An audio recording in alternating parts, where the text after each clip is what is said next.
श्री शारदा विश्वमोहिनी नमिलिमिया नदी दिव्य गोदा तटीचा विलासी सदा प्रिय जो सज्जना वैष्णवाशी जया वर्णिता प्रेमात्यंत चित्ता नमस्कार माझा श्री गुरु एकनाथा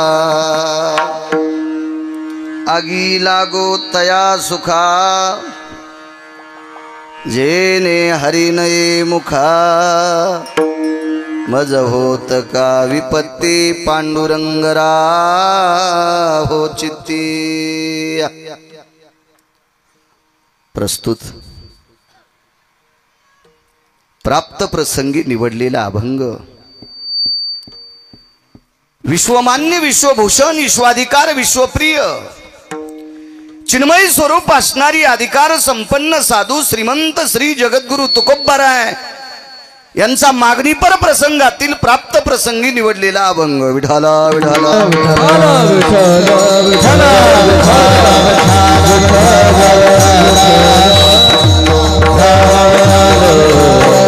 प्राप्त प्रसंगी निवडलेला अभंग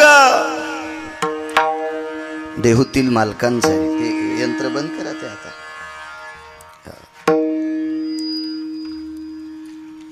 या अभंगाद्वारे देहूतले मालक जगाच्या मालकाकडे मागणी मागतात। करा याचा बेस कमी करा, आवाज कडक करा, देव चांगलं करेल तुमचं। या अभंगाद्वारे मालक मागणी मागतात। मागणी मागत असताना पंढरपुरातल्या मालकाला तिळा इतका सुद्धा त्रास नाही।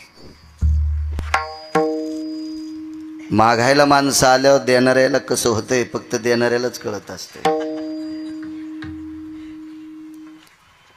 कशा पद्धतीची माणसं मागायला येतात। पण या अष्टादश लोकांनी दुसऱ्याला घाम येईल असं काही मागितलंच नाही। कधी मागावं, कोणी मागावं, किती मागावं, कशा करता मागावं हे ज्याला कळतंय त्याला संत म्हणतात। आम्हाला जरी तुम्ही संत म्हणत असाल तरी आम्ही फक्त परमार्थातले शिक्षक म्हणता येईल, संतांच्या यादीत नाहीत। कोणाला राग येऊ बी नाही। आणि जरी एखाद्याला या शब्दाचा राग येत असेल तर तो तुकोबारायच्या कडव्यात बसला पाहिजे। ऐसा कोणी दावा हे जया नावडे, ऐसा कोणी दावा हे जया नावडे कन्या पुत्र घोडे दाराधन। नाही बसत। एक जण म्हणला मी घोड्यावर बसलो नाही ना। आपण सगळे घोड्यावरले। तदेव लग्नन सुदिनं तदेव ताराबलम चंद्रबलम तदेव। घोड्यावर बसलेल्याला बी सोडलं नाही आणि न बसणाऱ्यालाही सोडलं नाही। नाही त्या सुटली द्रव्यलोभ माया, नाही त्या सुटली द्रव्यलोभ माया भस्मदंड छाया तरुवराची। कशात न कशात गुतीलेच। त्याच्या करता मी अगोदर म्हणलेलं कोणी अंगाला चिटकून घ्यायचं नाही। ही अष्टादश संत ती संत आहे, तेची संत तेची संत। या अवस्थेतली लोक जगाच्या मालकाला मागत असताना विटेवरच्या मालकाला, काशीतल्या मालकाला तिळा इतका घाम येत नाही। आम्ही जर मागत राहिलो ना तर एखाद्या वेळेला आता ते आमचे नशीबच फुटके, ती पात्रताच नाही देवाला मागायची। पण आधा कदा जर आली तर देव पण तोंड घशीत येईल। बापरे काय मागल काय सांगताच याच नाही। याच्याकरता ती पात्रता मागणाऱ्याकडे देत नाही, दिली त्यांच्याकडेच। या अभंगाद्वारे मालक मागणी मागतात। वारकरी संप्रदायाचा दंडक आहे। आजच्या कीर्तनकारांनी मागणीपर बोलावं, उद्या प्रसादपर, पहिल्याने रूपावर किंवा नामावर बोलावा हा वारकरी संप्रदायाचा दंडक आहे। जुन्या परमार्थातल्या आदरयू लोकांनी तो टिकवलाय। आमच्या सारख्या टपराच्या गाडीत बसलेल्या पांचटायनं तो मोडू नये। विठाला विठाला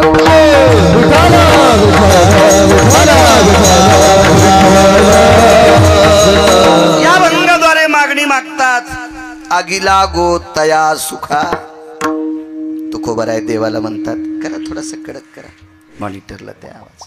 देवा त्या सुखाला आग लागो, विको कमी केला तरी चालेल, फक्त कडक करा. देवा त्या सुखाला आग लागू दे. कोण्या सुखाला? जे सुख मला देवाचं नाव घेऊ देत नाही. जेने हरी नये मुखा तया सुखाग लागो, आगी लागो तया सुखा. जेने हरी नये मुखा, जेने हरी नये मुखा तया सुखाग लागो. जे सुख, ज्या सुखावर आरूढ असताना मला देवाचं नाव जर तोंडाला येत नसेल तर देवा ते सुख जळून जाऊ दे, आगी लागो. भगवंतानं विचारलं, काही हरकत नाही, मी तुम्हाला माझं नाव तुमच्या मुखात रात्रंदिवस देईल, पण जर तुम्हाला काही संकट आलं तर. विपत्ती या शब्दाचा अर्थ संकट साहेब. तर तुकोबारायांनी ठामपणे सांगितलं, मज होत का विपत्ती, म्हणजे संकट. काय संकट आलं तरी हरकू दे देवा, पण पांडुरंग राहो चित्ती, तू मात्र माझ्या चित्तात राहायला पाहिजे. तो देव आहे देव. हुशे साहेब, काही माणसं म्हणत असतात मी लय हुशार आहे. एक जण भेटलं मागच्या आठवड्यात, ते म्हणला लय हुशार आहे मी. दंडच थापटू लागलं. भंगिरी होतं आणि मला धोतर असल्यामुळं ते जरा चांगल्या पॅन्टीवर लय चढलं होतं. ते धोतरवाल्याला येडपटवानीच समजिते. त्याला पहिलं सांगितलं, बरं तू असं उपेक्षात्मक बोलायला का, तुला काही ऐकायचं म्हणून. नाही नाही नाही नाही म्हणे, आणि तुमच्याकडून काय ऐकू म्हणे धोतरावाल्या ऐकून. मी म्हणलं भाडव्या, धोतरावाल्याला तू साधं समजी, तू धोतरावाल्याचं नोटावर चित्र असल्याशिवाय नोटच चलत नाही. आणि तू काय शिदडावानी वळवळ वळवळ करायला येडपट आपलं, तू धोतरावाल्याला पागल समजी तू का. तू यासारखे इशी कावताल झुपीन म्हणलं पॅन्टीवाले, तू येडपट एक काय तू म्हणलं. वळवळ वळवळ करू लागलं. पागल असतील काही माणसं. काय सांगू लागलो,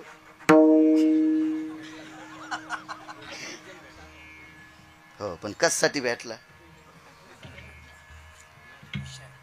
ते माहित नाही. तुम्ही एक मानून तुला कशाला बसिलय इथाला.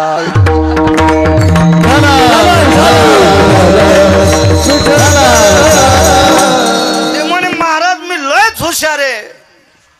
मी काही ऐकलं नाही बदरी, त्याचं नाही ऐकलं. ते मागून म्हणला, महाराज तुम्हाला काय सांगायचं, माहीत का चालू जिल्ह्यात कोणी नाही. त्याला मी म्हणलं, नालाय का, तू जर जिल्ह्यात एक नंबरचा चालू आहे तर ज्यानं तुला जन्माला घातलं तो किती चालू असेल याचा विचार कर ना थोडासा. तर तुझ्यापेक्षा एक काकणभर शिल्लकच असेल का नाही. किती देव चतुर आहे लक्षात घ्या. तुकोबारायाने मागणी मागितली, देवा जे सुख मला देवाचं भजन करू देत नाही ते सुखाला आग लागो. भगवंतानं सांगितलं देऊन टाकतो. पण हे नामस्मरण भजन करत असताना जर तुम्हाला संकट आलं तर तुकोबाराय म्हणले, मज होतं का विपत्ती, काही संकट आलं तरी मी झेलायला तयार आहे, तू माझ्या चित्तात राह. तरी पण देव किती हुशार आहे. देव चतुर जानोनी आंतर वर्त तसे, किंवा चतुरा तो शिरोमणी, गुण लावण्याची खाणी, मुकुट सकळामणी, धन्य तुची विठोबा. देव चतुर आहे, त्याच्यासारखा चतुर जगात कोणीच नाही.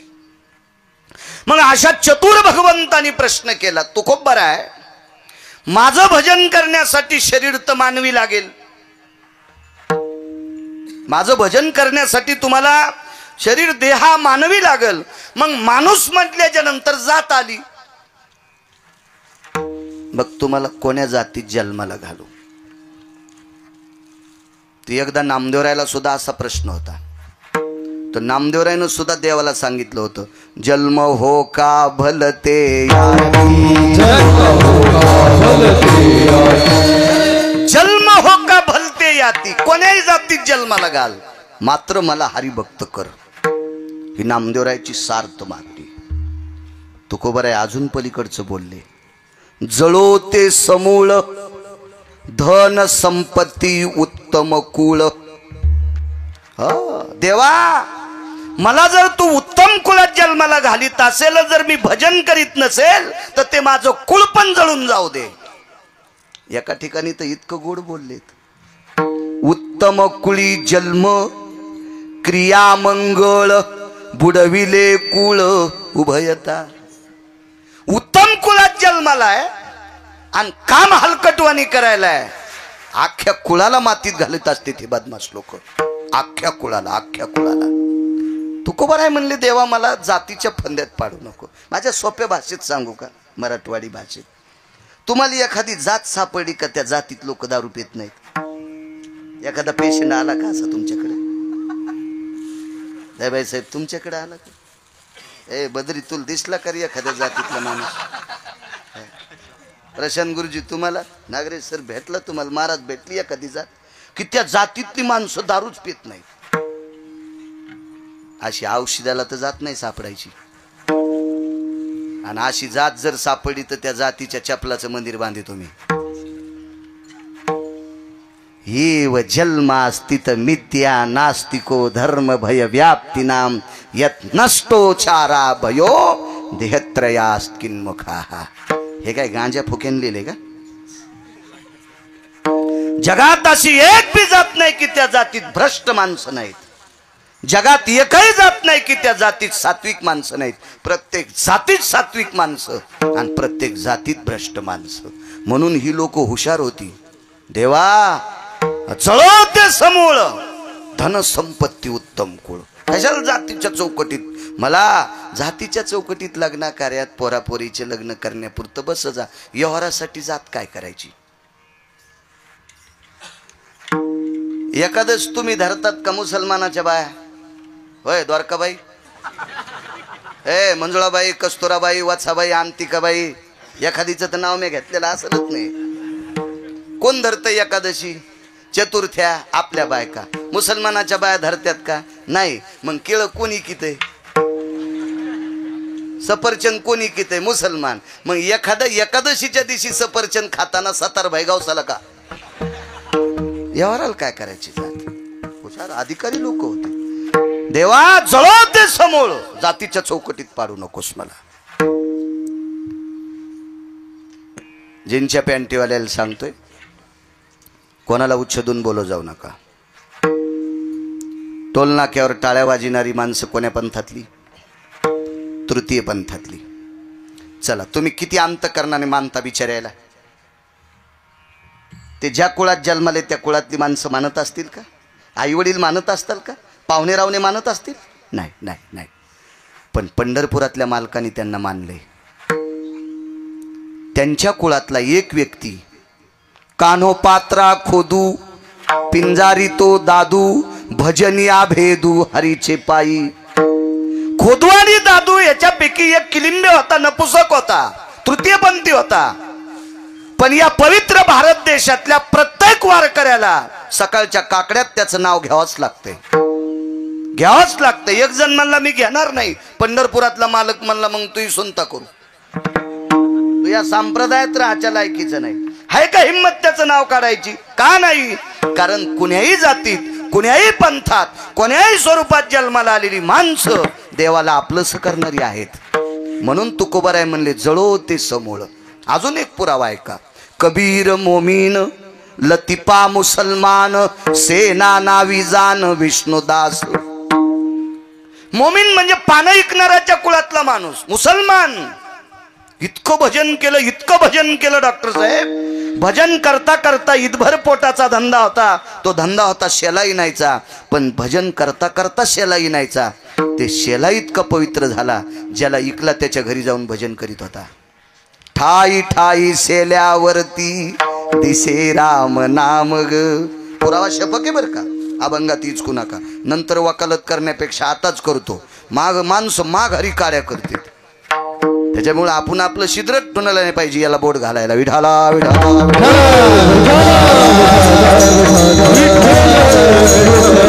होते मालक म्हणले देवा चळो ते समूळ. आणि पैसे जरी मला देवाचं नाव घेत नसतील, घेऊ देत नसतील, तर ती संपत्ती पण जळो म्हणले. ती संपत्ती पण नकोय. काय मागितलं शेवटच्या कडव्यात? तुका म्हणे देवा रे, तुका म्हणे देवा जेने घडे तुझी सेवा. एकच देऊन टाक मला, फक्त तुझ्या नामस्मरणाची भजनाची सेवा घडावी, याच्या व्यतिरिक्त काही देऊ नको. हा साधा सोपा सरळ अभंगाचा अर्थ. झालं कीर्तन विठाला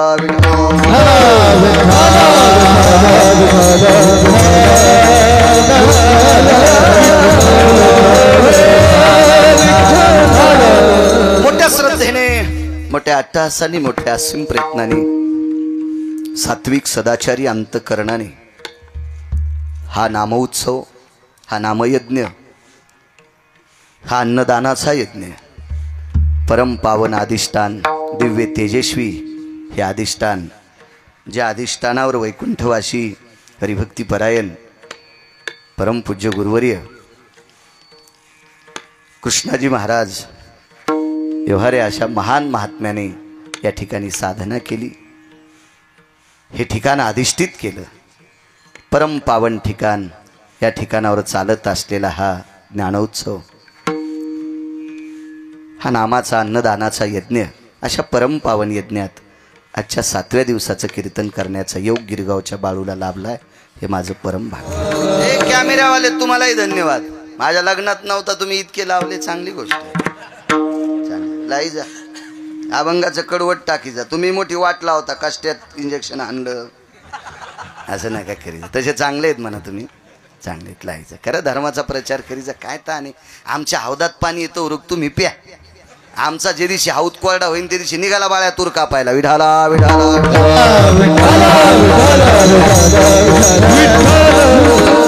या पवित्र अधिष्ठानाला प्रणाम करतो, ज्या साधूने हे आध्यात्मिक वैभव कमवलं. हे परमार्थिक क्षेत्रातला फार मोठी ही दिव्य पताका या डोंगरात झळकवली. त्या कालवश वैकुंठवासी स्वर्गीय त्या महात्म्याला सुद्धा साष्टांग प्रणिपात करतो. व्यवहारे बाबांना त्यांच्याही चरणी नतमस्तक होतो वारकरी या नात्याने. आणि अभंगावर येतो, आगी लागो तया सुखा. श्रीमंत श्री जगद्गुरु तुकोबाराय म्हणतात की त्या सुखाला आग लागो की जे सुख मला देवाचं नाव घेऊ देत नसेल. पहिला मुद्दा आहे चारवाकांचा. मी रात्री चारवाकांचं नाव काढलं होतं. चारवाक इतके हरामखोर असतात साहेब. चारवाक आपल्यात जन्माला येतात, आपल्या सोबत राहतात, आपल्या सोबत मोठी होतात, आपल्या सारखे कपडे घालतात आणि भडवे आपले वाभाडे काढतात. त्यांना चारवाक म्हणायचं. चारवाक कधी पण आपल्या धर्माचे वाभाडे काढतात. ही चारवाक असतात, ही नालायक असतात, चारवाक असतात. तुम्ही अजून बी काही लोक म्हणा कीर्तनानं कुठं सुधारले, तमाशानं कुठं बिघडले, अशी म्हणणारी भडवे आपल्यात येत. बरं, अशी म्हणणारी नालायक आपल्यात येतं. यांना चारवाक म्हणायचं. ही आपली जरी असतील तरी चारवाक आहे. हे सूर्य चंद्र सूर्य निर्माण झालेत का, हे विश्व निर्माण झालं का, त्यावेळेस पासून या नालायकांची संख्या आहे.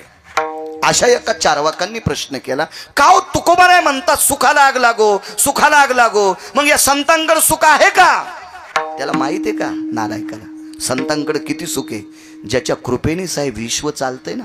वृक्षाचे पान हाले ज्याची सत्ता, राहिली अहंता मग कोठे. हो तुझिया सत्तेने वेदाशी बोलणे, सूर्याशी चालणे तुझिया बळे. आता बिना मंडपाची सावली दिली का नाही? किती पुस्तकं वाचणारी इथं आल्यावर सूर्य उघडा पाडीन. किती किती पुस्तकं वाचल्या सूर्य उघडा पाडू शकते. आणि जर ऊन पडल्या माऊली तो करू शकतो सावली? नाही ताकद. ही पंढरपुरातल्या मालकात ताकद आहे, ही काशीतल्या मालकात ताकद आहे, बाकी नाही कोणात ताकद. ही त्यांच्यात ताकद आहे.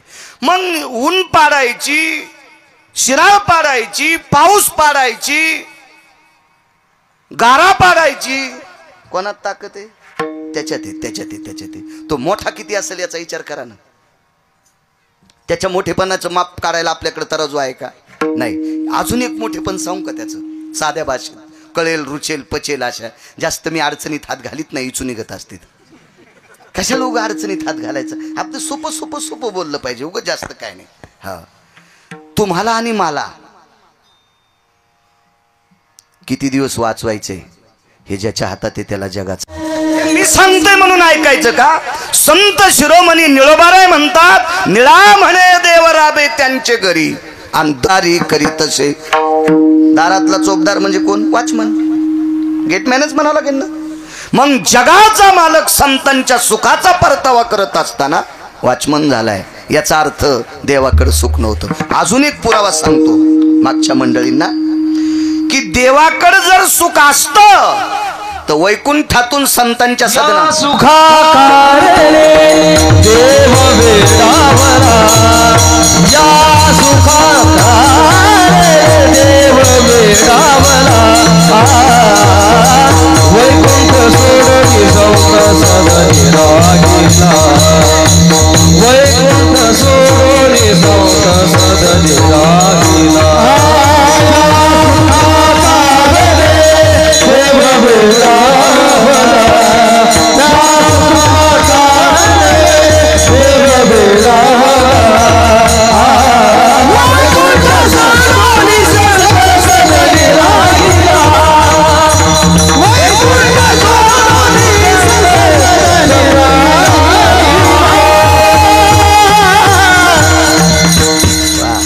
सहज नाव विसरलं.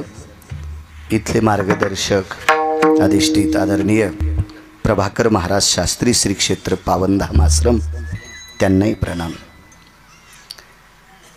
अजून एक विसरलंय. मी रात्रीच्या कीर्तनातही बोलून गेलो, काल दुपारी सुद्धा बोललो, बारामतीकडे होतो दुपारी. तिकडे पंढरपुरातल्या मालकांनी आपल्याकरता एक देवदूत पाठवलाय. मंदिराच्या जीर्णोद्धारा करता आणि गौमातेच्या सेवेकरता असा एक देवदूत आदरणीय पूजनीय वंदनीय सद्गुरू पाचपोर बाबा, ज्यांच्या मुखारविंदातून आपण माझ्या विटेवरच्या मालकाचीच पण कृतात्रेता युगातली कथा श्रवण करत होता प्रभू रामचंद्राची, त्यांनाही प्रणाम करतो. या सुखाकारणे देव येडावला. मग ते हे सुख कोणतं होतं ते घरी गेल्यावर पहा, पण देवाकडे नसावा. या सुखाकारणे देव वेडावला आणि वैकुंठ सोडून संत सदनी राहिला. बरं, संतांकडे सुख घेत असताना संतांची घरं तरी कोणती चांगली होती? आता त्यांच्या अभंगावर आम्ही कीर्तन करून घरं बांधलेत, असे घरं त्याला नव्हते. घरं नव्हते. पाहुणे घरासी आजी आले ऋषिकेशी, काय करू उपचार कोप मोड की जर्जर. माझं वाक्य आहे. आता आम्ही त्यांच्या भंगावर कीर्तन करतोय. मला गुलाबाचे फुलं टाकले तिथून इथपर्यंत, पाहत होते ना तुम्ही, गुलाबाची फुलं टाकलेत. नाना प्रकारचं जेवायला काय होतं, यांच्याकडे देव जात होता आणि देव यांच्याकडनं सुख घेत होता. त्यांची इथं खाना काय होतं, दरदरीत पाण्या माझी रांधियल्या कन्या. महाराष्ट्रात एखादं घर असेल का त्याची इथं पानपुडा नसेल?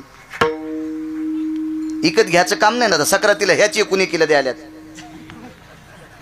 हो, आता तुम्हाला सांगतो, भांडे घासायच्या घासणे इकत घ्यायचं काम नाही. हो,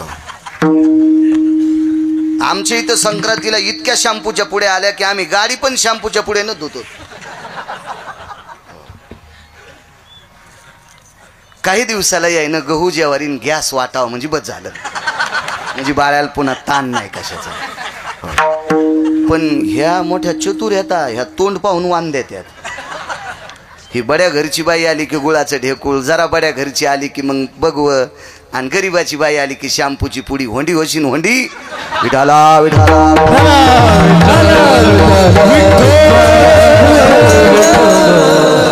पंक्तीत आणि वानात, वान म्हणजे दान, पंक्तीत आणि दानात जो पक्षभेद करीत असतो, हवा त्या बाईला पाल व्हावं लागते. येन दातृत्वाम भयस्थितो शंका भय व्याप्तेषु आगा गेहाम यज्जायते भक्षंती कीटका नैवम गिरगावकर लिखितम. गेह म्हणजे घराच्या भिंतीवर सरपटणारे प्राणी. त्याचे पुढचे 2 श्लोक राहिलेत, असू द्या, जाऊ द्या, ते तुम्ही घरी गेल्यावर पहा. आणि भक्षंती कीटका, हा पालच. मग किडे खाणाऱ्याच्या कुळात जावं लागते. चुका करायच्या नाही माझ्या माईंनो. कशाला कीर्तन ऐकायचे? आपल्या चुका दुरुस्त करण्यासाठी कीर्तन ऐकायचे. हो, काय सांगत होतो, सुख सुख कन्या होत्या हो, खाला कन्या. पानपुड्याचा विषय सांगत होतो. तर तुकोबारायच्या घरी पंढरपुरातला मालक जेवल्याच्या नंतर तुकोबारायनी नमस्कार करून देवाला सांगाव, देवा मी दुर्बळ आहे रे, मी गरीब आहे रे, मी गरीब आहे, तुला सुपारी देऊ शकत नाही, विलायची देऊ शकत नाही, लवंग देऊ शकत नाही, मुखशुद्धी तुळशी दळ, तुका म्हणे मी दुर्बळ.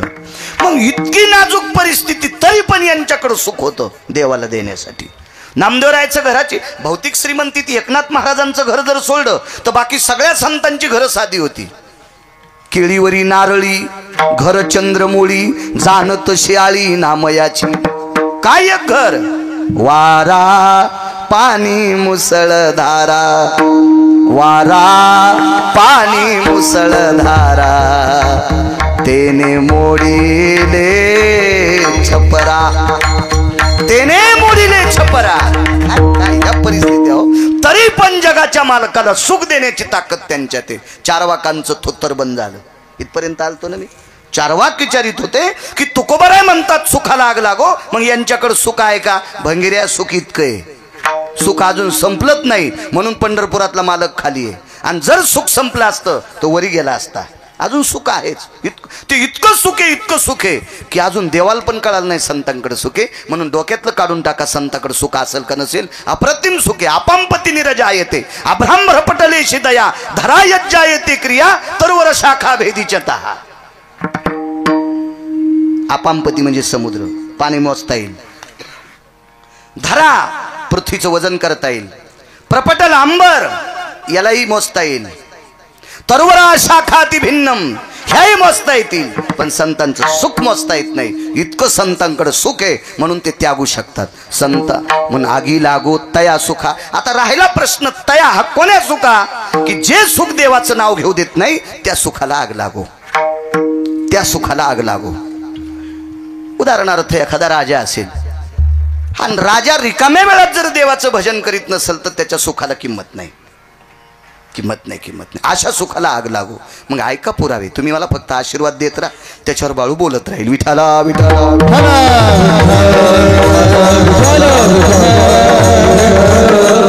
एक माणूस म्हणला काय सांगायचं महाराज, लग्नाच्या आधी बऱ्यापैकी सुख होतं, पण काय झालं लग्न झाल्यापासून फार आणा पाठीमागे लागला महाराज. काही सप्त्याला येणं होत नाही, तुम्हाला फोन करणं होत नाही, काहीच नाही. काय महाराज लय ताण लय व्याप, काय सांगायचं. त्या 7-8 म्हशी 9-10 गाई, ते दूध नेणं पेंड आणणं, ते पैसे. अहो महाराज बँकेत टाकायला वेळ नाही. अरे बापरे, रावणाचा चुलताच आहे. कोणाला सांगायला, गिरगावच्या बाळ्याला काय सांगायचं महाराज, वेळच नाही, वेळच नाही, वेळच नाही, वेळच नाही. मग एका बायकोवाला जर वेळ नाही म्हणत असेल तर त्याला 16,108 बायका येतात. त्याला कशाला तुम्ही म्हणता पाऊस पाड? त्याला वेळ तरी कुठून भेटन मला सांगा ना. आणि पोरं तर 56 कोटी यादव आहेत, कसा वेळ भेटन त्याला? अशी थोडीशी कल्पना केली पाहिजे ना. सगळे बोटं दुसऱ्याकडेच नाही दाखवली पाहिजे, कधी एखादा आपल्या बी डोळ्यात घेतलं पाहिजे ना. आपल्याला एक पप्याची माय तर माणूस म्हणतो वेळ नाही. एकच एकच एकच हाय. आता नसतो बी ना, पप्याची मायच तशी भेटल्या वेळ भेटत नसतो. मी एकदा घोडी घेतली आणि तुम्हाला माहिती नसतर, तुम्हालाही माहिती घोडी मला नाद होता रे. ए बद्री घोडी, कोणाला बरमुडी घे काही घे, आपण घोडीच घेतली, दुसरा नाद नाही काय. घोडी घेतली, पण त्या घोडी विकणाऱ्याला म्हणलं आम्ही तुला म्हणलं तितके पैसे देतो, मी कमी करीत नाही, 4-2 हजार रुपये तुला आगाव देतो. पण पहिले दिले तुरीचे, मग नंतर 4-2 दिले ते कीर्तनाचे दिले. ते माणसानं खरंच सांगा. पण त्याला म्हणलं मी घोडी बसून पाहिन. ते म्हणलं बसा. पहिली चाल, पहिली दवड, महादवड आणि शेवटची 3री चाल जी असती ती 55-45च्या स्पीडची असती. या 3ही चालीत घोडी बसली. आनंद वाटला. पैशाचं गठुडं दिलं, घोडी घरी आणली. पण घोडीला 4थी खोड होती, माहीतच नाही. घोडी बसल्यावर पहिल्या चालीत चालायची, दुसऱ्या चालीत चालायची, तिसऱ्या चालीत 3 चाली असतात, पुन्हा नसती चाल पुन्हा असती एक माणसं पाडायची. पण तिला ती याच्यात धरीत नाहीत ते. मग मी मस्त घोडीवर बसलो. त्या दिवशी कीर्तन नाही काय नाही, शेतात गेलो, गडी गडी पाहू लागले. असं वजनातच बाळ्या. नवीन घोडी आणलेली, नवी घोडी असल्यावर माणूस जरा वेगळ्याच वजनात असते. नवी घोडी असली की आरशात पायगन पावडर कर. तुम्ही कोणती घोडी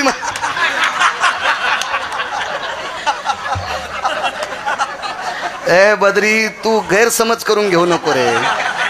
मी घोडी म्हणायलो, घोडी. हे असं होतं बघा. विठाला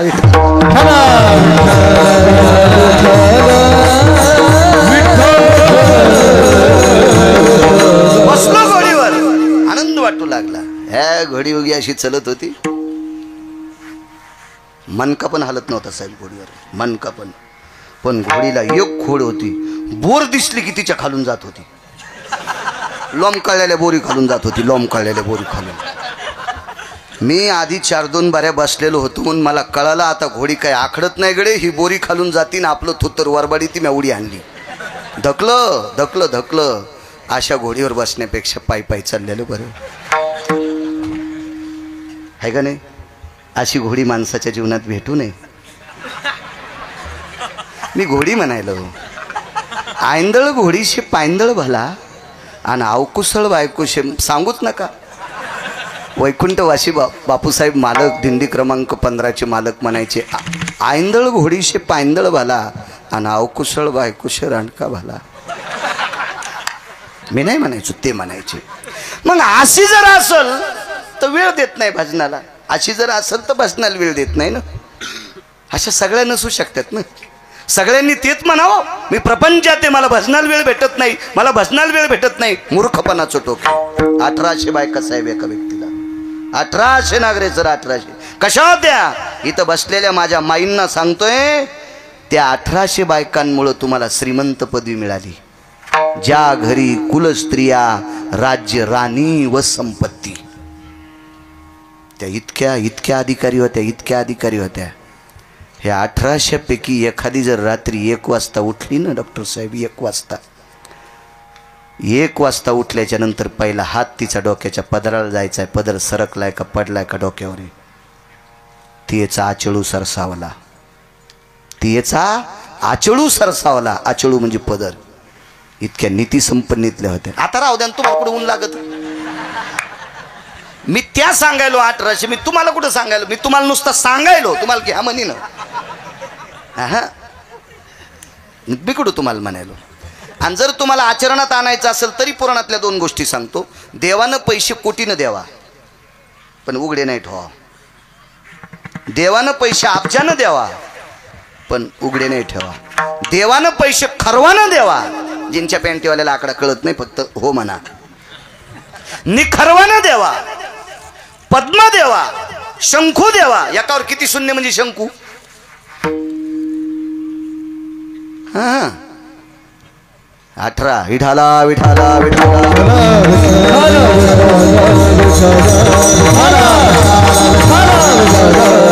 इतके पैसे देवा पण डायरीच्या पुढून नाही ठेवा। पैसे डायरीच्या पुढून उघडे ठेवायची वस्तू नाही। लक्ष्मी झाकलेली असावा एक, देशायाम भारतेषु अंगनास्तताम सर्व कायाम अंबरेषु यत्पुनिता दर्शायाम मात्रेषु स्थिता। जाबाली नावाच्या साधूचं वाक्य। रमा म्हणजे पैसे झाकलेले असावा, देशायाम भारतेषु कामिना म्हणजे स्त्री, अंगा कायान्वरधेषु अंबरा, काया म्हणजे शरीर आणि अंबर म्हणजे वस्त्र, सगळं अंग झाकलेली स्त्री असली की तिला नमस्कार जगदंबा म्हणून करत जावा। पैसे झाकलेले असावा आणि या देशाच्या स्त्रीनं जास्तीत जास्त अंग झाकलेला असावा। हा वारकरी संप्रदायाची, पुराणाची, वेदाची, शास्त्राची, ऋषीची, मुनींची मनोगतातली गोडशी कल्पना। विठाला विठाला,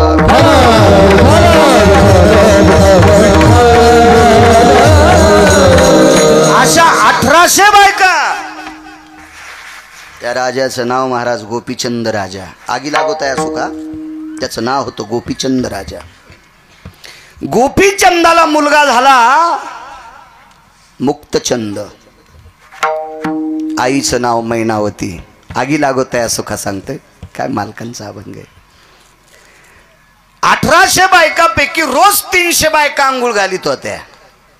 मी काय तिथला सरपंच नव्हतो असं पुराण सांगते, पहावे पुराणी विचारोनी पुराण सांगते। रोज 300 बायका, सनई, चौघडा, सूर, बावनिया चंदनाचा चौरंग, सोन्याच्या फिरक्या, हत्तीच्या दाताचे पाय चौरंगाला, एवढं वैभव होतं त्याचं।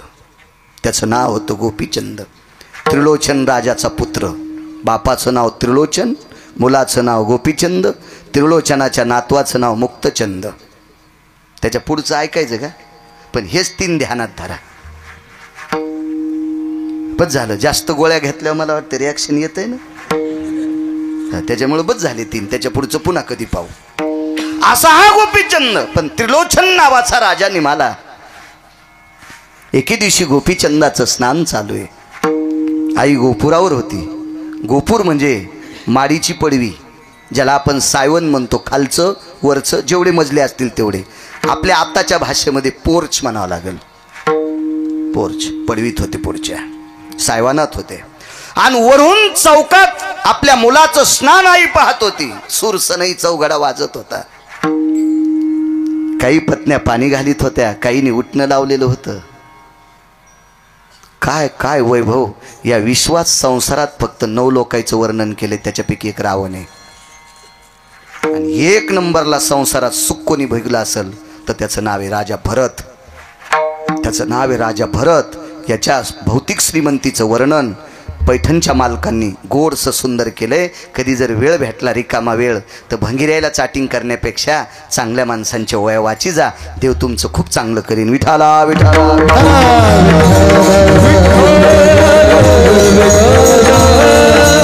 त्याच्यापैकी 9 पैकी एक गोपीचंद राजा आहे. देवाच्या पण संसाराचं वर्णन नाही. लय फाटला देवाचा संसार. 7व्या अवतारातही फाटला, 8व्या अवतारातही फाटला. देवाच्या सुद्धा संसाराचं वर्णन नाही. देवाच्या संसारात वाद नव्हता का? आणि वाद जर नसता तर आईसाहेब खाली काऊन आल्या? राधेला मांडीवर घेतल्यामुळे आईसाहेबाला राग आला. राधेला मांडीवर घेतल्यामुळे आईसाहेबाला राग आला. आणि वैकुंठ सोडून आईसाहेब दिंडीरवनात आल्या. म्हणजे वादिवाद होताच ना. काहीतरी कितीतरी सांगते. वैकुंठवासी श्रीमद भागवतातलं रत्न डोंगरोजी महाराज सांगायचे, भगवंताचा फार वेळेस संसारात वाद झाला. फार वेळेस संसारात. त्याच्यातला 5 वेळेसचा वाद एका संन्याशाने मिटिला. तो संन्याशी भजन करणारा होता, इतकं लक्षात ठेवा. म्हणून भजन करणाऱ्याची बरोबरी ब्रह्मवेत्ता पण करू शकत नाही. आईशे ब्रह्मवेत्ते अपरंपार, तरी भजन करणाऱ्याची बरोबरी करू शकत नाहीत. इतकं तुका म्हणे येथे भजन प्रमाण, आणि काय थोरपण जाळावे ते. इतकी भजन, कारण तो संन्याशी भजन करीत होता. हे आईसाहेब खाली रुसून आलते ना, मला ना दे आता हे गव्हाला पाणी देताना गवत उपटीत असतो. नाहीत मला पुढं सारखं ही गरज नव्हती सांगायची, पण ना दे गवत उपटायचा. तर आईसाहेब खाली आल्याच्या नंतर पंढरपुरातल्या मालकाला भजन करणाऱ्या संन्याशानं 6व्या क्रमांकाचा संन्याशी देवर्षी नारदानं सांगितलं, देवा तुम्ही मोठी माणसं आहात आणि मोठ्या माणसाचं चुकल्यावर बारकी माणसं हसत असतात. मोठ्या माणसांनी शक्यतो झाकून झुकून नेलं पाहिजे. नाही म्हणे माझा काही गुन्हा नसताना तिनं खाली कशाला जावा. जाऊ द्या म्हणले, पण मोठ्या माणसानं 2 पावलं रिवस आलं पाहिजे. मग भजन करणाऱ्या नारदासारख्या संन्याशाचं ऐकून भगवान वैकुंठातून खाली आले आणि रुक्मिणीला सांगितलं, रुक्मिणी आता काही ताण घेऊ नको, मी आलो ना. आले मग काय झालं? भजन तर तिचंच आहे राधाकृष्ण. ताण घेऊ नको. आता राधाकृष्ण म्हणायचे नाही, आता विठोबा रुक्माई म्हणते. पण अजून वेळ आहे ना विठोबा रुक्माईला? मला सांगा वेळ झाल्यावर. सांग रे बद्री. इतकं इतकं इतकं इतकं इतकं यावं लागलं का नाही खाली? म्हणजे होती का नाही गुंती गाठी होत्या का नाही संसारात? पण एका तिळा इतकी गाठ नसणारा संसार गोपीचंदाचा. इतका संसार सुरळीत. आईला दुःख वाटलं. गोपुराहून रडत होती. डोळ्यातलं ते पाणी एक थेंब असा पाठीवर पडला आणि तेजाब जसं अंगाला लागावं जितकं चटकानी बसती, विस्तू अंगाला लागल्यावर जशी चटकानी बसती, गरम वस्तू अंगाला लागल्याच्या नंतर जशी चटकानी बसती, तितका पाठीवर असा टर टर टर टर टर टर टर फोडच आला. कासावीत जीव झाला. असं पाहिलं तर प्रत्येक पत्नीनं सांगितलं आम्ही काहीच नाही. वरी पाहिलं तर गोपुरावर आई होती. आई होती. तेवढ्या पत्न्यांना बाजूला लोटलं. करा आवाज करा करा. बाजूला लोटलं आणि जिन्यावरनं गोपुरावर पोचले. वल्ल्या कपड्यानं आईच्या पुढे मांडी घालून राजा बसला. त्या राजाचं नाव होतं गोपीचंद राजा. माय तू का रडतेस? तुझ्याकडं कोणी वामदृष्टीनं पाहिले? एखाद्यानं वाईट जिभेनं तुला एखादा शब्द वापरलाय? आई तुझ्यानं एखाद्यानं कोणी असं वाईट बोट दाखवलंय? नाही रे बाळा, नाही. नाही वाम रसना प्रगल्भेशी. अशी कोणाची रचना प्रगल्भ नाही की त्याने मला वाईट म्हणावा. येती चक्षुभय व्याप्ती. असे कोणाचे डोळे ताकदवान नाहीत की ज्यानं तुझ्या आईला वाईट दृष्टीनं पाहावा. येती पारणीर भय जा येते. अरे एखाद्याचा हात असा ताकदवान नाही, पारणी म्हणजे हात, की त्यानं मला त्याच्या हातानं भय दाखवा.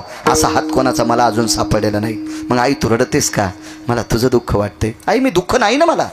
मला 1800 पत्न्या आहेत ग. काय वैभव आहे माझं, माझ्या किती सात्विक पत्न्या आहेत.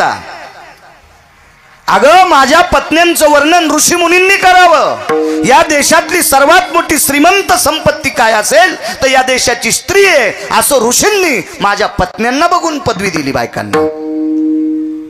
राज्य, राणी व संपत्ती, इतक्या श्रीमंत आहात तुम्ही. सोप्या भाषेत सांगू, रयतेचे राजा छत्रपती शिवाजी महाराज तुमच्या पोटातून जन्माला आले. धर्मनिरपेक्ष महाराणा प्रताप तुमच्या पोटातून जन्माला आले. 6 पातशाहीपैकी 2 पातशाह्यांनी शंकराची मंदिरं पाडली. जगाला सावली देणारं विश्वाचं दैवत शंकर, आणि या शंकरावर सावली जिनं केली ती देवी अहिल्याबाई होळकर तुमच्या पोटी जन्माला आली. ज्ञानोबाराय तुकोबाराय तुमच्या पोटी जन्माला आले. म्हणजे रत्नांना जन्माला घालणारं रत्न किती मोठं असेल. राज्य, राणी व संपत्ती, या देशाची तुम्ही संपत्ती आहात. आई रडू लागली. मुलानं सांगितलं, आई मला कसल्याही प्रकारचं दुःख नाही. तू का रडते? दुःख होणार आहे. हा जो संसार आहे मुक्तचंद मोठा झालाय बाळा. हे 300-300 पत्न्या तुला स्नान घालतात, तुझे 2-4 तास याच्यात जातात. याच्यातून आटपलं की तुला जेवायला आहे, तुला नाना प्रकारच्या सोन्याच्या तपकात विडा येतो. तो विडा घेतो, तो विडा खाऊपर्यंत तू इथं थांबतो. आटपल्याच्या नंतर दरबारात जातो. दरबारात नाना प्रकारच्या निष्ठ अनिष्ट म्हणजे चांगल्या वाईट, राजाकडे चांगली लोक येत असतात आणि वाईटही लोक येत असतात. या सगळ्या गोष्टीची चर्या हे करत असताना याच्यात तुझा बराचसा काळ गेला. आणि हा काळातून बाजूला सरकल्याच्या नंतर तुझ्या डोक्यावर ताण येतो. 1-2 तास त्या ताणासाठी तू अलिप्त असतो. कुठेतरी आटपल्याच्या नंतर रात्रीचं भोजन करतो. रात्रीचं भोजन आटपल्याच्या नंतर पुन्हा तुला निद्रा सदवत असते. भजनासाठी तुझ्याकडे उरलंय काय बाळा? हे किती दिवस करायचंय? किती दिवस? कमरेला फक्त कपडा होता, अंग सगळं उघडं होतं. तोही कपडा वल्ला होता. आणि त्या अवस्थेत आईनं उपदेश केला, आणि बाळा आता पुरे झालंय तुझं, पुरे झालंय. तू मोठ्या आनंदानं देवाला सांगशील, मला एवढ्या बायका होत्या, माझ्याकडे एवढी संपत्ती होती, या सगळ्या गोष्टी होत्या. बाळा तू लहान होतास रे, तू लहान होतास बाळा. ह्या उघड्या डोळ्याने तुला राज्य कमवणारा गाडीभर सरपणा जळून गेलाय. माझी या डोळ्याने पाहिली दीपवाळी, आता पेटवा होळी माये बापा. शेवटची होळी मी तुझ्या बाबाची पाहिली. अरे हर लाकडासारखी जळाली, अंगावरची रोम गवतासारखी जळाली. याच गोपुरातून नशानभूमी दिसते रे, आणि याच गोपुरातून तुझ्या बाबाच्या शरीराला लागलेला अग्नी मी माझ्या डोळ्यांनी पाहिला. बघ डोळ्यात बघ, हे डोळे साक्षीला आहेत रे. तुझ्या आईचे डोळे आहेत रे राजा. बाळा तुझ्या आईचे डोळे आहेत. तू जर यमाला सांगशील, देवाला सांगशील मी ऐश्वर्य भोगलं, यम तुला मारल बरं बाळा.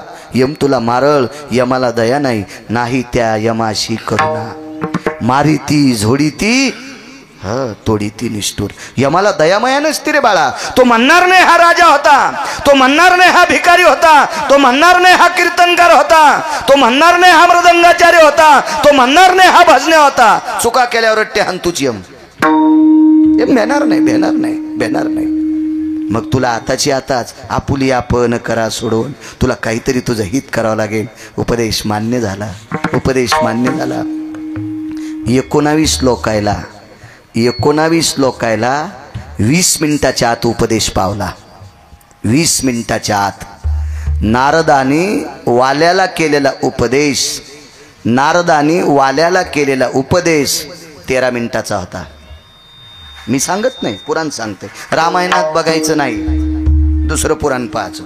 रामायण पाहिलं पुन्हा माणसं म्हणतात बाळ्या कशातलं सांगतो, उसातलं. तू वाची जाईन सुमळ्या, कशाला काड्या करतो. तुम्हाला एक सांगू का, दुसऱ्याचे धुणे धुणाऱ्या माणसाला कालांतरानं बायकोच्या साड्या धुवाची येळ येत असती. म्हणून अभ्यास करण्यापेक्षा दुसऱ्याचे खपल्या काढायचं काम नाही केलं पाहिजे. आपल्याला काय करायचं, एखाद्याचा स्वर कमी असेल तर तुमचा त्याच्यासाठी जन्म आहे का? तितका वेळ तिथं घालून तुम्ही रक्त गरम करण्यापेक्षा त्याला डोक्यातून काढून टाका आणि 2 अभंग अजून पाठ करा. कीर्तनकार तुमची पाठ थापतील. काय गरज आहे आपल्याला त्याच्यावर फुकट उकांडे उकरून दुसऱ्याची? काय गरज नसती, काही संबंध नाही त्याच्यावर.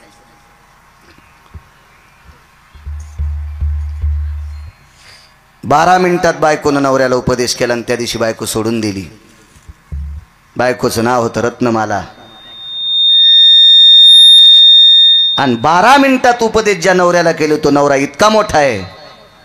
त्याच महात्म्याने केलेलं रामायण काल पाचपोर बाबा सांगत होते. मुनिश्री तुलसीदास सर्पाला धरून आतमध्ये गेलता महात्मा. काय उपदेश होता हो, काय उपदेश होता, काय उपदेश होता. 9 मिनिटात उपदेश केला. 9 मिनिटात मुलांनी आईला 9च मिनिटं उपदेश केला मुलांनी आईला. आई मला लग्नात पाडू नकोस ग, पाडू नकोस, पाडू नकोस. सांख्यशास्त्रात पुरावा आला. त्या आईचं नाव आहे देवहूती, मुलाचं नाव आहे कपिल. संक्रांतीच्या दिवशी तुम्ही त्याला वाण देतात. इतका मुलगा अधिकारी, आई शिष्य झाली आणि मुलगा गुरु झालाय. काय ताकद होती या लोकांकडे, काय ताकद. एका मोजक्या काळात आईनं उपदेश केलाय मैनावतीनं मुलाला. आणि कोनाड्यातला भगवा कपडा घेतला, त्याचे 2 तुकडे केले, एक कमरेला बांधला आणि एका तुकड्याची महाराज झोळी केली. आणि 1 नंबरच्या पहिल्या 1800 बायकापैकी पहिल्यांदा जिच्या सोबत लग्न झाले तिच्या दारात भिक्षाम देहि मा. बायकोला भिक्षा माय म्हणून मागितली. ठस ठस ठस ठस रडू लागली. आगी लागोत आहे सुका, आगी लागोत आहे सुका, अभंगावर बोलतोय. ढास ढास रडू लागली. मालक माय पाय धरतो तुझे, आजपासून तुझा माझा मालकपणाचा समन सुटलाय. पटपट पटपट सगळ्या बायकांना भिक्षा मागितली. आईला प्रणाम केला, निघून गेला. एका वनात मुक्कामे. त्या वनात तो रस्ता होता, त्या रस्त्याने एक पांथस्त येत होता. पहिल्या कडेवर बोलतोय आगी लागोत आहे सुका. काय संतांचं अधिष्ठान होते लोकांचं. त्या रस्त्याने एक व्यक्ती येत होता. अंधार पडला. एका झाडाखाली मुक्कामे. महाराजांनी आपला कमलंडवार केला. रस्त्यात भिक्षा मागितलेली होती. एका घरी ती भिक्षा झोळीत होती, झोळी अडकवलेली होती. दरबाची चटई होती, दरबाची चटई त्या झाडाखाली अंथरवली आणि त्या झाडाखाली बसून महाराजांनी भजन सुरू केले. तेवढ्या अवकाशात आवाजाचा ते ध्वनी ऐकल्याबरोबर एक पांथस्त वाटसरू तिथे आला. त्याने विचार केला, पुढचं गाव पाठीमागं लांब आहे, मागचं गाव फार दूर गेले. आता या जंगलात मुक्काम या महाराजांच्या सानिध्यात करावा. आणि त्या वाटसरूनं महाराजाच्या बाजूला स्वतःची वळकटी टाकली. महाराजांनी त्याच्याकडे पाहिलं. तो भिकारी होता, तो भिकारी होता. वाक्य नीट ऐका. तो भिकारी होता, तो भिकार चोट नव्हता. काय होता तो? भिकारी होता, तो भिकार चोट नव्हता. भिकार चोट लोकायचा लय लोकायला त्रास. भिकार चोट परवडत नाही. हजारो भिकारी परवडतात बद्री, भिकार चोट परवडत नसते. लय भिकार चोट, भिकार चोट, इतकी भिकार चोट. हवा बाबा जाऊ द्या, मोठ्या माणसांनी वर्णन करावं, त्यांचं आपली पात्रता नाही. तो भिकारी होता. महाराजांनी लक्षात घेतला हा भिकारी. भिकारी कोणाला म्हणायचं का? ज्याच्या अंतकरणातले 6 बाजूला गेले आणि फक्त पोटाची अपेक्षा करतो 2 टायमाच्या खाण्याची, तो भिकारी. होईन भिकारी पंढरीचा वार करी. हे असे हे वेगळ्या तत्वातले भिकारी. हो, स्वामी रामांना एक भिकारी भेटला होता. स्वामी रामांना एक भिकारी भेटला होता. ते शहर होतं आग्रा नावाचं शहर. तो भिकारी फक्त तळहातावर बसलीत की भिक्षा खात होता. म्हणून साध्वी कुठे बसली हे ढगाच्या अनुमानावरून सांगत होता. काय भिकारी अधिकारी लोक होते. सामान्य कसं कोणाला म्हणता अद्याप नाही. कोणाला वरच्या अंगावून साधं म्हणी जाऊ नका. आणि एखाद्यानं लय कडक टोपी घातली म्हणजे त्याला श्रीमंत म्हणी जाऊ नका. त्याची बायको 7 व्हायचा कापूस याचायला आणि त्याला नाद एक कपडे भारीचा घालायचा. काय नसते, वरून झकपक आतमध्ये भगभग. काय नाद असतो, नाद असतो, वरून झकपक राहायचा. बायको कदरली त्याला. हो, नाही तरी भेटली तर तांब्यातीच तू टाकून पण टोपी कडक करेल. हो, आणि कोणाच्या फालक्याला लग्नाला लटकाल्यालाच. आणि तिथं गेल्यावर म्हणतो नुकती कडक झाली. उष्ट्या हातेनं उठवी काग, उष्ट्या हातेन उठवी काग. भरक्या हातानं कधी कावळा उठिला नाही. आणि हे भंगिरे म्हणते नुकती थोडी कडक झाली. थोत्री थानीन तू ह्या यम हलाम खोरा. विठाला विठाला विठाला.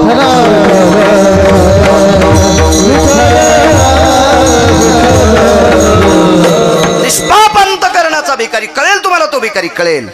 महाराजांनी भजन सुरू केल्याच्या नंतर भिकारी भजन म्हणत होता.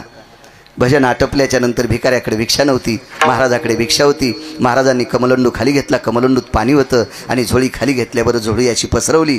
झोळीत 1-2 भाकरी होत्या. आवाज दिला.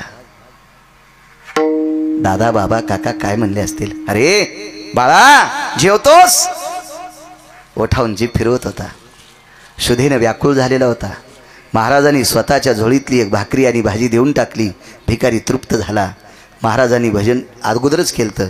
अंग टाकलं आपल्या दरबाच्या चटईवर. भिकाऱ्याच्या लक्षात आलं अशा भयावह जंगलामध्ये ज्या साधूनं आपल्याला भिक्षा दिली, ज्या आपल्या जेवणाची तृप्तता झाली, त्या साधूच्या उपकारातून कसं उत्तीर्ण व्हावा म्हणून भिकाऱ्यानं साधूचे पाय दाबायला सुरुवात केली. लक्षात घ्या, भिकारी किती गोड होता, किती गोड होता भिकारी, किती गोड होता, किती गोड होता. हो, आपण कसे भिकारी आहेत माहिती आहे? एखाद्याच्या विहिरीवर लव्हट असावा, त्याच्या विहिरीवरलं पाणी काढून पाणी प्यावा आणि तहान भागल्याच्या नंतर लव्हटन दोरी विहिरीत टाकून द्यावा.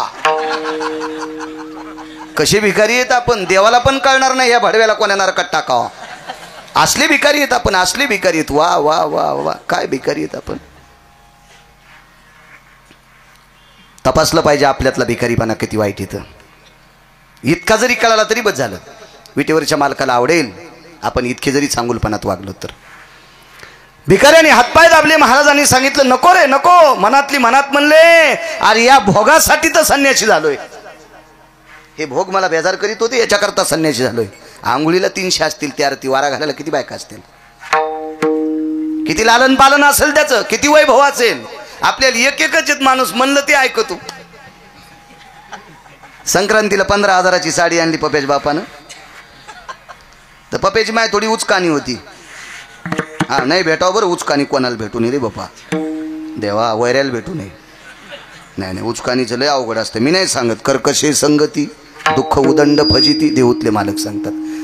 आणि 15,000ची साडी आणल्या पप्याच्या माईने किती खुश व्हा. अशा दुष्काळात सोयाबीनचा उतार कमी आला, कशालाच उतार व्यवस्थित नाही ना. आणि हरभऱ्याला याचं तर त्याची चिटकलं मागच्या गारानं पावसानं, काही उरमलं काही जळालं काही आता. आणि मग ते घडमोड केली की सगळं कुठंच होत असतो ना, ते इतकं सोपं नाही ना. मग अशा काळात 15,000ची साडी आणल्या पप्याची माईने किती खुश व्हा. पण पप्याची माई वचाबाईकडे गेली आणि वचाबाईला दाखिली. वचाबाईल म्हणली बाई आमच्या पप्याच्या बापाने मला 15,000ची साडी. वची अशीच होती. वची म्हणली माय कसं सुत कसं सतरंजीवानीच आहे. पप्याच्या माईचं तोंड जसं मांजरीनं वर खांडलंय. आणि पुन्हा म्हणले बद्री तुला इतका कसं रे. संसारातल्या गप्पा हाणल्या खसखस पिकल्यावरच पिकायली होत त्याची. कसं कसं बद्री याला बैठकीत घेऊ बरं गेल्या.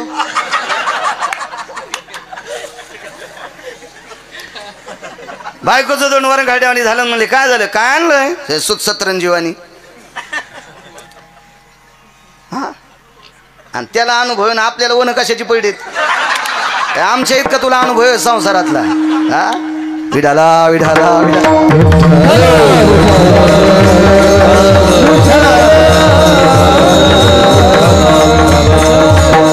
पुन्हा पप्याचा बाप दुकानावर 20,000ची साडी आणली. न्यासावक नाही पप्याच्या माईनं. कस्तुराबाईला दाखिली. कस्तुराबाई म्हणली माय सुद बरं आहे ग, पण कलर कसा बाजावाल्यावानीच आहे. बाई बाई बाई बाई बाई बाई वर खणलं तोंड. पुन्हा आला दुकानात. 25,000ची साडी घेतली. मंजुळाबाईकडे गेली तर मंजुळाबाईला एकच गुलूप होतं. तुम्हाला गुलूप नाही कळालं.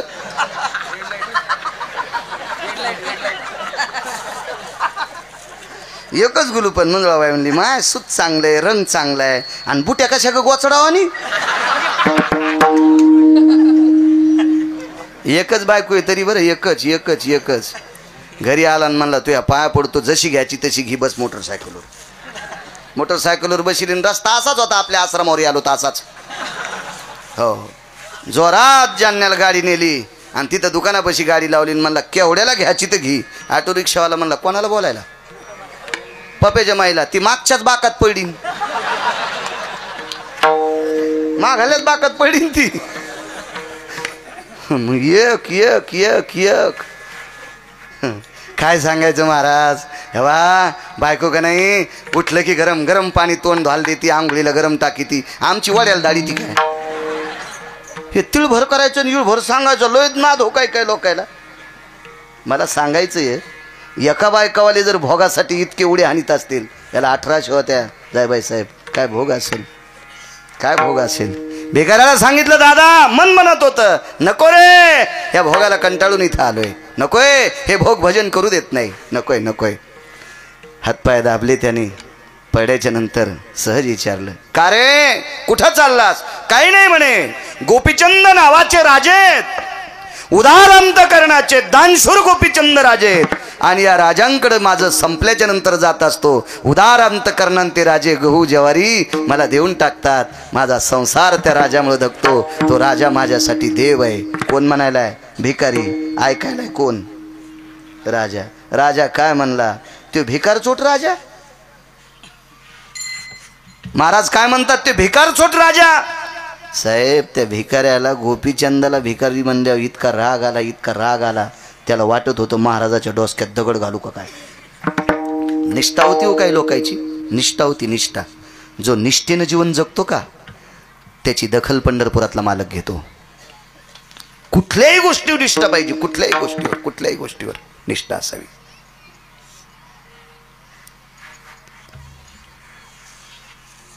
मागे एकदा आपण साहेबांचे काका जात राहिले त्यावेळेला गेलतो. त्यांच्या मनानं ते हॉस्पिटलकडे निघाले, आपल्यालाही आवडलं. त्यांना मी म्हणलं, तुमचे काका गेले, तुम्ही जर आता 13 दिवस हॉस्पिटल बंद केलं तर तुम्हाला पुण्य नाही लागणार. रात्री बेरात्री जर एखादा पेशंट आला आणि तुम्ही त्याला तपासलं आणि त्याला गोळ्या दिल्या आणि त्याच्या वेदनातून जर जो मुक्त झाला तर तुमच्या काकांना ती श्रद्धांजली असेल, ती श्रद्धांजली असेल. ती विटीवरच्या मालकाची वारी केल्याचं पुण्य प्राप्त होईल. ज्या त्या क्षेत्रात ज्या त्या माणसानं निष्ठा ठेवली पाहिजे. आपल्या परमार्थातल्या लोकांनी, मृदंगाचार्यांनी, गायकांनी, गायक चुकून शब्द केला, वारकऱ्यांनी आणि कीर्तनकारांनी, भागवतकारांनी, रामायणकारांनी निष्ठा ठेवली पाहिजे. निष्ठा कोण आहे ते ज्याचं मन तपासीन, पण निदान व्यसन केलं नाही पाहिजे, गुटखा नाही खाल्ला पाहिजे, तंबाखू खाल्ली नाही पाहिजे, सिगरेट वळली नाही पाहिजे, निदान इतकं तरी सांभाळलं पाहिजे. याचं कारण सांगू का, लोक आमच्या पाया पडतात, पाया पडतात आमच्या. आम्ही कोण्या जातीचे विचारित नाहीत, आमच्याकडे श्रीमंती किती विचारित नाहीत, अभ्यास किती विचारित नाहीत, फक्त ज्ञानोबाराय तुकोबारायचा पाईक, गळ्यात तुळशीची माळे याच्याकरता पाय पडतात. एरवी तरी पुशे कोण आणि पावे देवासाठी मान. आपट्याची पानं एरी शेळ्या खात्यात, अभंगातला पुराय फक्त म्हणत नाही, पण दसऱ्याच्या दिवशी त्याच आपट्याच्या पानाला सोनं म्हणून स्वीकारतात. कोणाला किंमत, दसऱ्यामुळे आपल्याला किंमत आली, ज्ञानोबाराय तुकोबारायमुळे महाराज आपल्याला किंमत आहे. आपण गोड वागलं पाहिजे. विठाला विठाला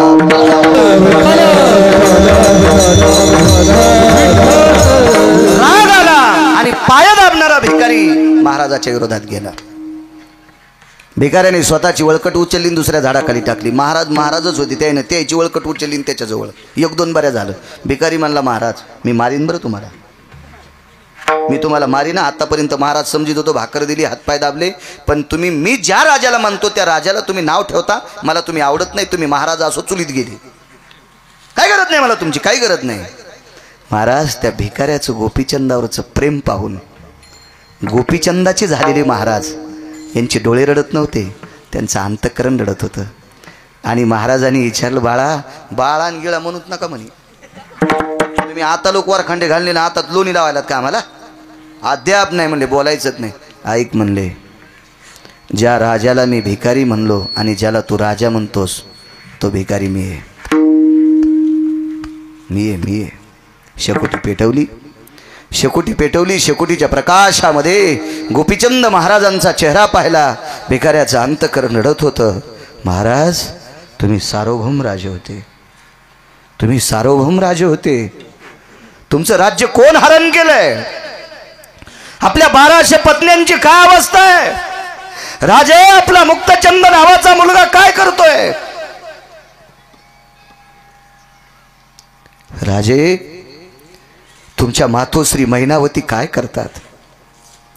राजाने स्वतःच्या कमरेच्या लंगोटीच्या कोपऱ्याने त्याचे डोळे पुसले आणि सांगितलं, दादा माझ्या पत्न्या जशाला तशा होत्या आता आहेत. माझी आई आहे, मुलगा आहे, पण मी त्यांच्यात नाही. तुमची ही अवस्था कोणी केली? मीच केली. देवासाठी घेऊन जोग आणि अवघा भोग त्याची याला. मी देवासाठी जोग झालोय, गोसाई झालोय, देवासाठी अवघा भोग त्याची याला. का? ते भोग घेत असताना, ते सुख घेत असताना मला देवाचं नाव तोंडाला येत नव्हतं, म्हणून देवासाठी घेऊन जोग आणि अवघा भोग त्याची याला. म्हणून मालक पहिल्या कडव्यात म्हणतात,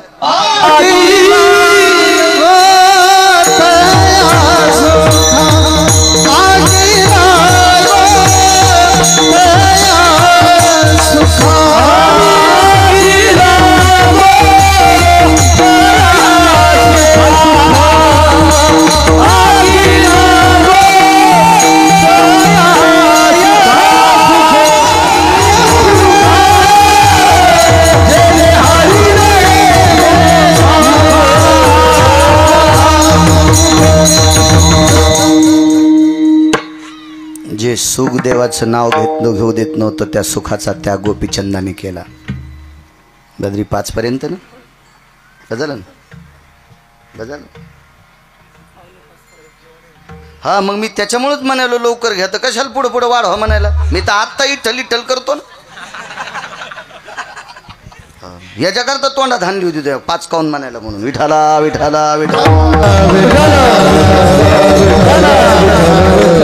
मला वाढवायला 2-3 महिन्याला एक कीर्तन आहे काय मला. वा, आता मला आनंद वाटला. पुढचं सापडते ना आपलं. तसं मी करीत नाही. दोन्ही पेवावरी ठेवू जाता हात आणि होय अपघात.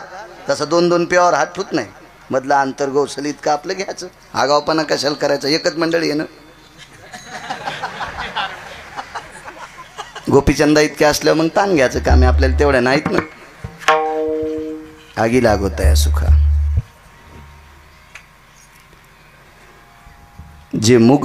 जे सुख देवाचं नाव घेऊ देत नाही त्या सुखाला आग लागो. हातभाग सोडून द्या. पैठणच्या मालकांचं वाक्य.